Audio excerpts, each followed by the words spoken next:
Hey everyone, Selwyn here from WynnStrength.com, bringing you Week 8, Day 2 of the Powerbuilding II template by Barbell Medicine.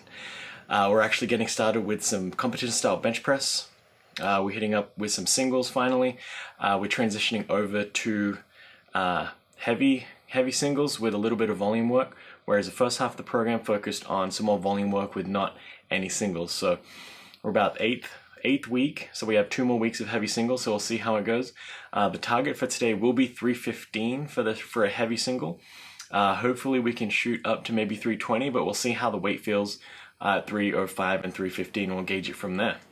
The rest of today will be some pause squats with the SS yoke bar, followed by some beltless overhead pressing. So here we go.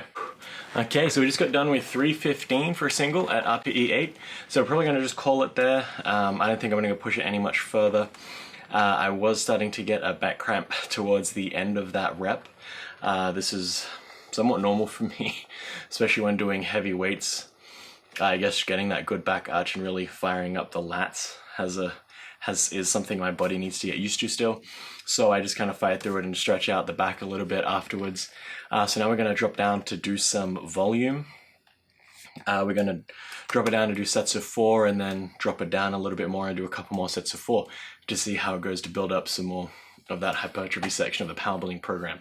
I'll play a couple of clips from the heavy singles leading up to it. You can see there is some misgrooving on the pressing part of the bench press. It comes down just fine, and then my torso loosens or my shoulders loosen up a little bit, and it doesn't quite fire back up in the same path that it really should have. So something I need to work on is focusing on staying tight, but I realized that after I did that rep, so with the 315 I was more cognizant of making sure that my form stayed a bit more in check, especially at the bottom of the bench press there. Something to work on technical wise. It just goes to show that you should always be paying attention to your form. I mean, that's kind of a given, but every now and then when the weight gets heavy, you kind of forget about how to track form properly, which isn't great, but it comes with the territory of pushing the weights there. So we'll rep out a couple more sets here and we'll move on to the next exercise. Okay, so some of you might notice I'm actually using a belt while doing the bench pressing. This is something I've been experimenting with for about a month now. A couple of weeks at the very least. I didn't used to use a belt when I bench press. I didn't quite understand the need for it or the want to do it.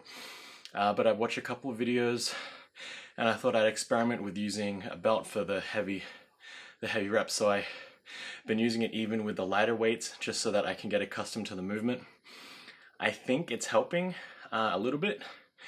Maybe I'm not quite utilizing the belt like in a squat or a deadlift, just because the loading is in a different pattern. Obviously I'm not compressing the spine, so there's no stability necessary there, but I think what it's helping to do is to give me a more solid core or more solid torso in order to shift the power generating from the leg drive up into the shoulders and the chest. Would I recommend you use it? I think give it a go. I don't think there is any downsides with experimenting with at least trying to use a belt for the bench press. Just like anything, it's a tool, it's an accessory, use it how you will. If you're in a competition that allows it, go for it. If not, then obviously you can't use it, but if you're just training for fun and recreation, I think give it a go, especially for the competition style bench press variety. For other varieties and accessory lifts of the bench press, maybe don't use it so you're not reliant on it, as it were. But I think it can help aid with creating that intra-abdominal pressure so that it gives you something to breathe into and push out against. Just like in the squat or the deadlift, it's the same.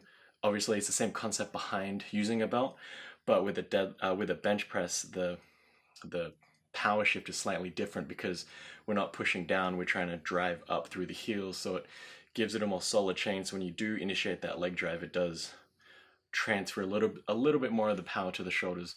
I mean, to what degree? Not a lot, I'm guessing, because I've been able to bench press successfully without a belt, but using a belt, I can see that if you train with it and get used to it and learn how to use it to your advantage, I can see it playing a really good role, a really good supporting role in helping drive up those bench press numbers. So give it a go. If you don't like it, hey, just take it off and keep benching like you were before. But I would say give it a month, give it a couple of months to really dial in the technique to use it, because it is a little different than using the belt for the squat or the deadlift. Okay, so we just finished with the bench press. We finished with the final set of 275 for reps of 4. Wasn't able to do any extra volume just because that did feel like an RPE 9. You'll notice when I start playing the clip that I am doing the touch bench rather than the true competition style bench with a pause. So I'm going to call it there for the reps. I think that's a good amount of volume to get in for today. Feeling some sensation in the elbow / bicep region. I'm pretty sure that's shoulder related, so it's drawing down there. I don't want to push it too hard for today just because I don't know, I'm not too sure what it is, so take it a little bit easy today. But I'm pretty happy with the results. We hit 315, which is a match of my current 1 rep max. Tested that out, I believe, 4 months ago in the garage gym competition on Instagram. So I'm pretty stoked with that we can hit that for another single today. Not as taxing as before, closer to that RPE 8 range. So I think we can bump this weight up next week for week 9, and I think we're going to hit a new PR next week and the week after, so I'm pretty stoked about that. So for now, what we're going to do is move on to some pause squats with the SS yoke bar. Okay, so I just wrapped up pause squats with the SS yoke bar, really taxing on the cardio system there. The other thing that I would like to point out is that not only does it help eliminate the stretch reflex, but it also trains you to maintain tension throughout the entire lift. So, I mean, these probably weren't a true 2-count pause. I'm guessing it's like a second pause. Thinking about it now, because these get tough on the way out as the weight gets heavier and the sets drag on. So, really a pause squat rather than the 2-count pause squat. Kind of cheating myself out of gains, I guess. But anyway, one thing it does train you to do is to maintain tension a little while longer than you normally would with a regular squat.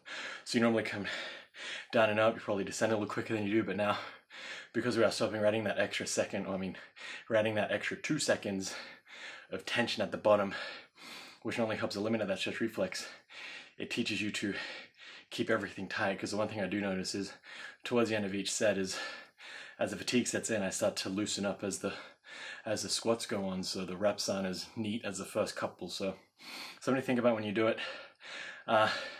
With more and more use of the SS yoke bar, I am finding the form to be a little easier by squeezing in as if you're obviously doing a regular squat, but trying to bring your elbows in as tight as possible, and that puts the hands and the forearms in a good straight position to hold the handles. I like to hold them as high up as I can. The top of my hands are pretty much touching the padding. I feel that just gives me a better way to create tension in the body. So I'm like contracting up against the biceps and the back's cranking in, everything's cranking in, and ideally I like to pull the bar away from me during the all motion, but as the fatigue sets in, I end up pulling the bar down towards me. So a little thing to work on there, but it's all about balance and all about how the SSB fits with your body type and your body mechanics. So with that being said, we're all done with the SS yoke for today. So we're gonna unload the barbell and we're gonna load up for some beltless overhead presses. Okay, so we just wrapped up with beltless overhead press to get some volume work in there. Really out of breath for that one. We bumped up the weight this week for the AMRAP set from 115 last week to 125 this week. We were hitting the 14 rep range, so I'm thinking I want to drop the reps while increasing the weight till we hit 14, 15 again, then we drop the weight again. I think that's a good way to wave load the AMRAP sets for overhead pressing. Without using the belt, it really does remind you to activate the core and the glutes, as you should always do with a belt, but even more so without a belt, because you're losing that extra layer of support to push out upon. So with all that said, that wraps up day 2 for week 8. Doing really well, pretty much increased the weights across all of the lifts there. Stoked with the 315 bench press today and the extra volume sets we got in there. We're able to increase the weight for the pause squats. at the top set, as well as increase the weight we use for the AMRAPs for the beltless press. So everything tracking along just fine. After the bench press finished, the pain in the bicep all but disappeared, so I'm not too worried about that. So with all that said, we're about halfway through the 8th week, so we just have deadlift and overhead press to do, and that'll wrap up the 8th week. If you made it this far, thanks for watching. This has been Selman from WynnStrength. Check out my blog, WynnStrength.com, where I put a weekly write-up of my training. I put the weights used, the reps, and the sets, as well as the RPEs that I use for each set, and a little description of what I think went well and what didn't go well. Kind of like hindsight 2020 vision, looking back at the week's training. I'll leave links below for the Barbell Medicine crew, where I got the digital template. They also have a bunch of awesome free resources available, so check them out. This has been Selman from WynnStrength, and remember, a better life through strength.